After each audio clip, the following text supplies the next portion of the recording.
First question देखते हैं, इसमें कहा गया what is the main activity in Palampur. तो पालमपुर जगह जो है एक फिक्टिशियस जगह है, मतलब एक फिक्शन के रूप में इसको लिया गया है।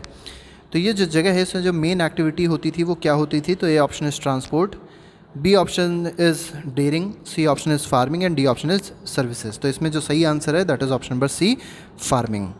Next is question number 2, Raiganj a big village is how far from the Palampur. तो रायगंज का एक नाम दिया गया है, ये एक जगह है और ये विलेज पालमपुर से कितनी दूर है, तो 1 kilometre is the first option, B option is 2 kilometre, C option is 3 kilometre and D option is 4 kilometre. तो इसका जो सही आंसर है वो है option number C, that is 3 kilometre.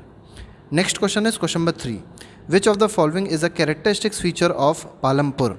इनमें से कौन सी कैरेक्टरिस्टिक फीचर है किसकी, पालमपुर गाँव की। फर्स्ट ऑप्शन दिया गया this village has about 450 families belonging to several different कास्टेज।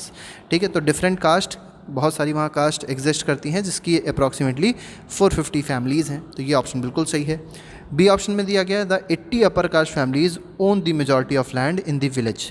तो अपर कास्ट फैमिलीज़ कितनी है, 80 अपर कास्ट फैमिलीज़ हैं जिनके पास ज़्यादातर क्या है, लैंड है। ये दोनों ऑप्शन सही हैं।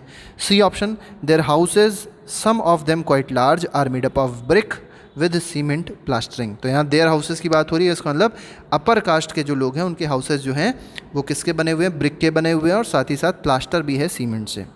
ये तीनों बातें जो दी गई हैं बिल्कुल सही दी गई हैं विलेज पालमपुर से रिलेटेड, तो इसका आंसर क्या हो जाएगा, ऑल ऑफ दी अबव हो जाएगा। क्वेश्चन नंबर 4 देखिए, the SCs comprised how much of the population who live in one corner of the village. तो देखिए जो विलेज है उसके एक कॉर्नर में क्या कौन लोग रहते हैं, SC लोग रहते हैं, शेड्यूल कास्ट लोग रहते हैं इन मच स्मॉलर हाउसेस, और इनके जो घर होते हैं बहुत छोटे होते हैं, किसके बने होते हैं, मड के और स्ट्रॉ के बने होते हैं। तो इसमें कितने परसेंट SCs हैं ये आपको बताना है। तो ए ऑप्शन दिया गया है 20%, B option is 33%, C option is 50% and D option is 75%। तो इसका जो करेक्ट आंसर है वो है 33%, मीन्स 1/3 जो पीपल हैं वो क्या हैं, SCs हैं। Next is question number 5, which of the following comes under fixed capital. अब आपको बताना है इनमें से कौन सा फिक्स्ड कैपिटल के अंडर आता है। फिक्स्ड कैपिटल में टूल्स ए ऑप्शन है, बी ऑप्शन मशीन्स है, सी ऑप्शन बिल्डिंग्स है और डी ऑप्शन दिया गया है ऑल ऑफ दी अबव। तो फिक्स्ड कैपिटल में टूल्स भी आएंगे, मशीन्स भी आएंगी, बिल्डिंग्स भी आएंगी, तो इसका आंसर क्या हो जाएगा, ऑल ऑफ दी अबव हो जाएगा। Next is question number 6, raw material and money in hand are called. तो जो रॉ मटेरियल होते हैं और जो मनी हमारे हाथों में है उसको क्या कहते हैं। तो A option is raw capital, B option is fixed capital, C option is variable capital and D option is working capital. तो 6th का जो आंसर है वो क्या है, ऑप्शन इज़ वर्किंग कैपिटल। तो इसको क्या कहा जाएगा, इसको कहा जाएगा वर्किंग कैपिटल। नेक्स्ट क्वेश्चन देखिए, next question is question number 7, every production is organised by combining land, labour, physical capital and human capital which is known as. ठीक है, तो हर एक जो प्रोडक्शन होती है उसमें लैंड को इंक्लूड किया जाएगा। कोई भी प्रोडक्शन करने के लिए लैंड, लेबर, फिजिकल कैपिटल की ज़रूरत है, ह्यूमन कैपिटल की ज़रूरत है और इनको कहा क्या जाता है। तो ए ऑप्शन दिया गया है फिक्स्ड प्रोडक्शन इक्विपमेंट कहा जाता है, गलत है। बी ऑप्शन दिया गया है फैक्टर्स ऑफ प्रोडक्शन कहा जाता है, सी ऑप्शन दिया गया फैक्टर्स ऑफ सर्विस कहा जाता है, या डी ऑप्शन है फैक्टर मेथड्स कहा जाता है। तो इसको कहा जाता है फैक्टर्स ऑफ प्रोडक्शन। तो इसका बी ऑप्शन जो होगा वो सही हो जाएगा। क्वेश्चन नंबर 8 देख लीजिए, what percent of Palampur people who are working are dependent on farming for their livelihood. देखिए आपको बताना है कितने परसेंट लोग पालमपुर में किस पे डिपेंडेंट है, फार्मिंग पे डिपेंडेंट है, खेती पे डिपेंडेंट है। तो ए ऑप्शन दिया गया है 20%, B option is 33, C option is 50 and D option is 75। तो 75% जो लोग हैं वो किस पे डिपेंड हैं, वो हैं फार्मिंग पे dependent. Next is question number 9, the standard unit of measuring land. तो लैंड को मेजर करने के लिए जो स्टैंडर्ड यूनिट यूज़ करी जाती है वो क्या है। A option is acre, B option is hectare, C option is bigha and D option is biswa. तो 9th क्वेश्चन का जो आंसर है that is option number B, that is hectare. Next is question number 10। Question number 10 में कहा गया which of the following is incorrect about Palampur. अब आपको बताना है पालमपुर से रिलेटेड कौन सी बात इनकरेक्ट है। ए ऑप्शन दिया गया है during the rainy season kharif farmers grow jowar and bajra. तो रेनी सीज़न के टाइम पे या खारिफ सीज़न के टाइम पे जो फार्मर्स हैं वो ज्वार और बाजरा ग्रो करते हैं, बिल्कुल सही दिया गया है।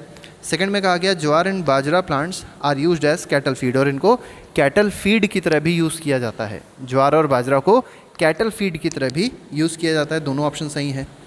सेकंड दिया गया, थर्ड दिया गया है इट इज़ फॉलोड, मतलब जो ज्वार और बाजरा है it is followed by cultivation of potato between October and December. तो इसके बाद कल्टीवेशन ऑफ पोटैटो होता है, ठीक है, अक्टूबर और दिसंबर में, ये भी बात सही है। और जो डी ऑप्शन दिया गया है उसको अगर आप देखें तो उसमें कहा गया है in the summer season rabi fields are sown with wheat. तो यहाँ पे समर सीज़न नहीं होना चाहिए, यहाँ पर क्या होना चाहिए, विंटर सीज़न होना चाहिए। तो विंटर सीज़न के टाइम पे क्या होता है, फील्ड्स किससे ग्रो, फील्ड्स में क्या बोया जाता है, वीट बोई जाती है। तो इसमें ऑप्शन नंबर डी जो है वो इनकरेक्ट है। Next question is question number 11। In the villages you may find land area being discussed in local units such as bigha and guntha. ठीक है, तो बीघा जो यूनिट है वो लैंड को मेजरमेंट करने की यूनिट है, लेकिन एक ऐसी यूनिट है, लोकल यूनिट है। तो ये ऑप्शन जो है this is true. Next question is question number 12। 1 hectare, अब देखिए 1 हेक्टेयर के बारे में बताना है। 1 हेक्टेयर क्या होता है, equals the area of square with 1 side measuring. तो अगर मान लीजिए 1 हेक्टेयर का कोई भी एक एरिया है, तो एक स्क्वायर अगर बनाए तो एक स्क्वायर की कोई भी साइड अगर 100 मीटर की है, ठीक है, तो इसका एरिया क्या हो जाएगा, इसका एरिया हो जाएगा 100 × 100। ठीक है, तो ये क्या बना देगा, 1 हेक्टेयर बना देगा, मतलब 10⁴ मीटर स्क्वायर। तो 1 हेक्टेयर में कितने मीटर स्क्वायर हो जाएंगे, 10⁴ मीटर स्क्वायर हो जाएंगे। लेकिन यहाँ पे 1 साइड की लेंथ पूछी गई है, तो ये क्या हो जाएगी, 100 मीटर हो जाएगी। Next is question number 13। In the kind of crops grown and facilities available Palampur would resemble a village of dash part of state of Uttar Pradesh. देखिए जिस तरीके के क्रॉप्स यहाँ पर बोए जाते हैं, जिस तरीके की फैसिलिटीज़ पालमपुर में अवेलेबल है, उससे क्या लगता है कि पालमपुर उत्तर प्रदेश के किस तरफ बिलोंग करता होगा, मतलब कौन सा पार्ट हो सकता है उत्तर प्रदेश का। ए ऑप्शन दिया गया northern, B option is southern, C option is western and D option is eastern. तो 13th क्वेश्चन का जो आंसर है that is C option, that is western. तो western most part, west most part हो सकता है Palampur. Next is question number 14। The main reason why farmers are able to grow 3 different crops in a year in Palampur. अब पालमपुर में 3 तरीके के, 3 season के crops grow कराए जाते हैं, 3 तरीके के क्रॉप्स ग्रो कराए जाते हैं एक सीज़न में। अब आपको बताना है ऐसा क्यों, मतलब एक साल में। अब आपको बताना है ऐसा क्यों। A option is adequate land, B option is adequate fertiliser, C option is adequate man power and D option is well developed irrigation system. तो देखिए इसमें जो बेस्ट आंसर है वो क्या है, well developed irrigation system. Palampur का जो इरीगेशन सिस्टम है वो बहुत ज़्यादा डेवलप्ड है, जिसकी वजह से एक साल में 3 क्रॉप्स ग्रो कराई जाती हैं। Next is question number 15। Of the total cultivated area in the country a little less than -% is irrigated even today. तो कितने % जो लैंड है वो आज भी इरीगेटेड है, ये आपको बताना है। ठीक है, तो 15th का जो ऑप्शन है that is option number D, 40% land यहाँ पर इरीगेटेड है। Next is question number 16। To grow more than 1 crop on a piece of land during the year is known as. तो देखिए अगर किसी भी लैंड पे अगर आप एक से ज़्यादा क्रॉप ग्रो कर रहे हैं तो उसको क्या कहा जाएगा, उस फिनोमेना को क्या कहा जाएगा। A option is inter cropping, B option is mixed cropping, C option is shifting cultivation and D option is multiple cropping. तो 16th क्वेश्चन का जो आंसर है वो है multiple cropping, that is option number D. Question number 17 देखिए। Yield is measured as crop produced on a given piece of land during a dash season. तो कितने season की बात करी जाएगी, यील्ड जो मेजर किया जाता है किसी भी क्रॉप का, ठीक है, या किसी भी जगह की जो यील्डिंग मेजर करी जाएगी वो कितने सीज़न में काउंट करी जाती है, तो एक सीज़न की काउंट करी जाती है। ठीक है, तो हर सीज़न में यील्ड को हम लोग काउंट करते हैं, तो इसका आंसर क्या हो जाएगा, 1 हो जाएगा। क्वेश्चन नंबर 18 में दिया गया है which revolution in the late 1960s introduce the Indian farmers to cultivation of wheat and rice using high yielding varieties of seeds. तो high yielding varieties of seeds के बारे में जो फार्मर्स हैं भारत के, उनको लेट 1960s में पता चला, जिससे उन लोग ने वीट और राइस का प्रोडक्शन अचानक से बहुत ज़्यादा बढ़ा दिया। अब इस रिवोल्यूशन को क्या कहते हैं, तो this is called green revolution. और ग्रीन रिवोल्यूशन से याद रखिएगा डॉक्टर MS स्वामीनाथन जो है वो रिलेटेड हैं। ठीक है, MS स्वामीनाथन, इनको क्या कहा जाता है, इनको कहा जाता है father of green revolution in India. और अगर वर्ल्ड में देखा जाए तो नॉर्मन बोरलॉ, ठीक है, नॉर्मन बोरलॉ, इनको कहा जाता है फादर ऑफ ग्रीन रिवोल्यूशन। तो ये तो मेन फादर हैं, पूरे विश्व के फादर हैं ये ग्रीन रिवोल्यूशन के, और ये इंडिया में ग्रीन रिवोल्यूशन लाने के फादर हैं। कौन, doctor MS Swaminathan. Next is question number 19। What are the main factors of high yield during green revolution. तो ग्रीन रिवोल्यूशन के दौरान जो हाई यील्डिंग आई है वो उसका मेन फैक्टर्स क्या क्या हैं। तो हाई यील्डिंग वैरायटीज़ सीड्स बिल्कुल सही है।